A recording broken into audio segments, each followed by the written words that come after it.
And it's time now for our new monthly series here at WXXV, Cold Cases with Chloe Carter. That's me. In this inaugural episode, I take you through a unsolved case that has haunted the Long Beach community for more than a decade now. Cold Cases with Chloe Carter. Mom was a very unique person. I would characterize her as gentle, almost stereotypically gentle, very calm, quiet, peaceful individual. And that was kind of fundamental to who she was to other people as well. Live, love, laugh, that was Kim. I mean, she lived life to the fullest. I mean, she was a free spirit. She was just the most wonderful person. I mean, she loved everybody. It was Veterans Day weekend of 2014. Kimberly-Jo-Watts, a dedicated nurse and a devoted mother, took her normal route home along Highway 90 after a long day of work at Memorial Hospital, enjoying the sunset as she did regularly, snapping a photo of the sunset with a rainbow and an American flag to send to family members, and quoting, "Don't forget the veterans." Her family says that this was purely Kim, a moment of kindness and beauty that matched her spirit. But what they did not know, that was the last time that they would ever hear from Kim. I'm Chloe Carter with Cold Cases, bringing you a story that still haunts the lives of many across South Mississippi, a case that over a decade later has more questions than answers. It was November 11th, 2014, and after learning that Kim had not shown up to work that morning, Sherry Bass, Kim's sister, sent her husband to check on her. Well, when I got that call, I was proceeding to get dressed, and I hesitated for a second, and I said, well, something may be truly wrong with her, because, you know, Kim always answers the phone, and I get dressed, and I grab the key out of the key cabinet, and I go out to my truck, and I'm driving over there, and I'm thinking the whole time I'm driving, you know, she probably left her phone in her vehicle and forgot about her, and then I'm like, no, that's not Kim. Something's wrong, and then I started praying. Dear God, please don't let anything be so wrong with her that it can't be fixed. When George arrived and saw her car in the driveway and the front door unlocked, small signals that something was terribly wrong. In moments, he made a discovery that would change lives forever. And I reached the key to put the key in the doorknob, and the door pushes open. And I'm like, this is not right. So I put the key in my pocket, and I ease the door open. So I make a turn to the right to go over towards the dining room and kitchen, and as I made that turn, I looked over and I could see her laying on the ground. I walked over and I'm hollering, Kim, Kim, you know, not knowing what's going on, and I get over and I bend over, and you know, she's not breathing. 48-year-old Kimberly-Jo-Watts was found brutally murdered in her Long Beach home. Attack so brutal, the knife used broke during the assault, a testament to the violence. So in shock of what I found, and she said, well, I've got the police coming. Well, they come up, and I tell them what I found, and the first officer goes in, and he comes back out, and he starts calling the police. I called Sherry, and I said, it's not good. From the beginning, the investigation into who killed Kimberly-Watts was ridden with questions. Questions so big they have left one of South Mississippi's deepest murders unsolved more than a decade later, and so many ask why. From the moment that Kimberly-Watts' body was found, law enforcement and family members faced a puzzle with more questions than answers. But the ultimate question remained, who killed Kim? Kim didn't have any enemies. She didn't have,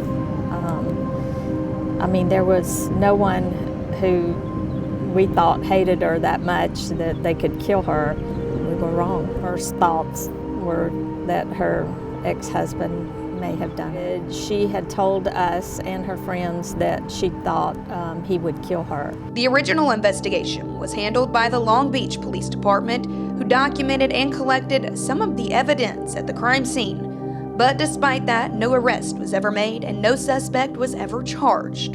The weapon used in her homicide, plus lots of other personal items and evidence throughout the house that might have evidentiary value in the case. Early in the investigation, Long Beach police did confirm a person of interest, but that identification did not lead to an arrest and public detail was never released.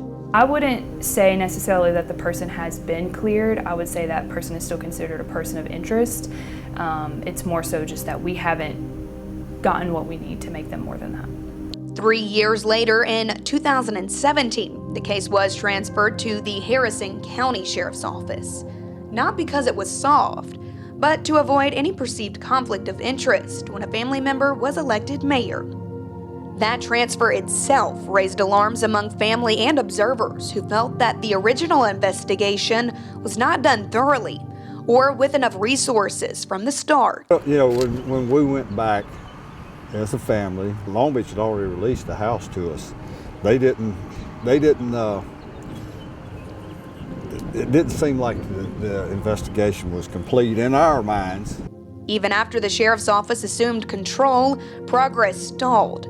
Detectives say they have followed leads, but there is no arrest, no suspect in custody, and no accountability for a murderer walking free. What makes this case so frustrating and so troubling are the layers of detail that seem to point to something more than just a random act of violence. According to court records and affidavits, there was no sign of forced entry at Kim's home, nothing stolen, and indicating an assault upon her immediate return. One family member later recounted that the garage door circuit breaker had been turned off, forcing her to enter through the front door exactly where an attacker could hide.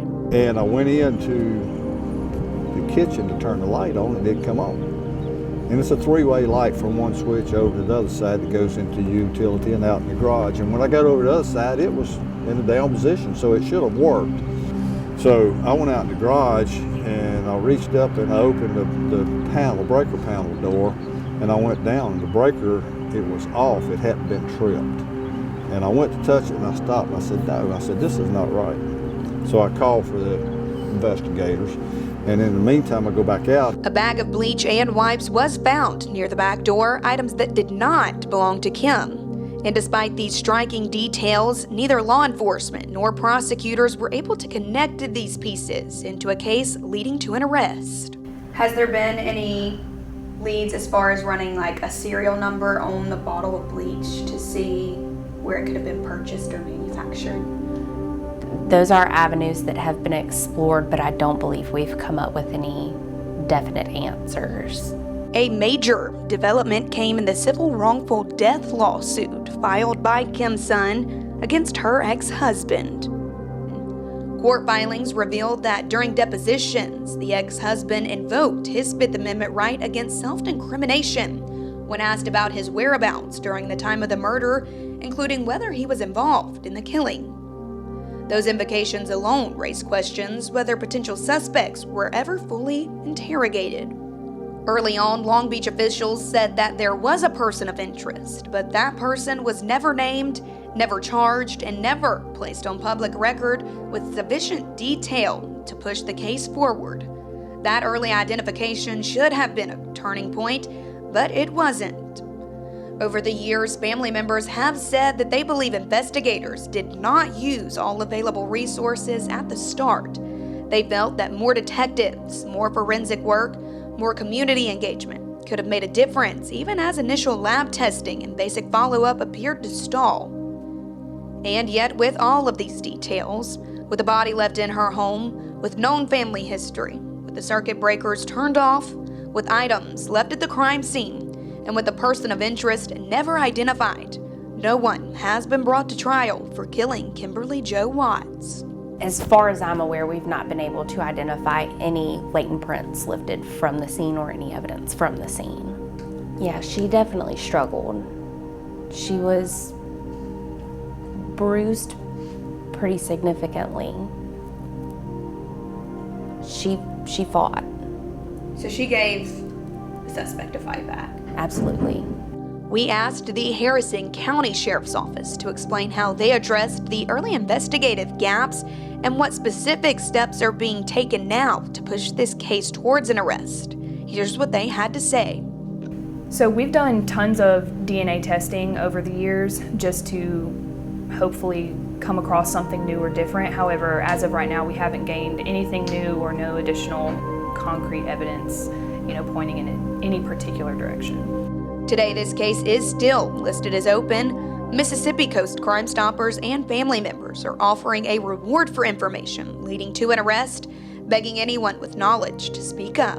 Just that it's never too late. If it's information maybe that you've been sitting on, even if you don't know if it's valuable, there's things that maybe you don't even realize how much it could mean to an investigation. So if you think there is something that could pertain to this, always contact us. It's never too late to do that. Ultimately, our goal is to bring justice to not only Kim, but for her family as well. But more than 11 years later, the murderer remains free. And the investigation, despite intensive efforts, has yet to provide answers that fully satisfy the family or community. People just want peace from it. I think people have already made up their minds. Now it's just about giving them that confirmation.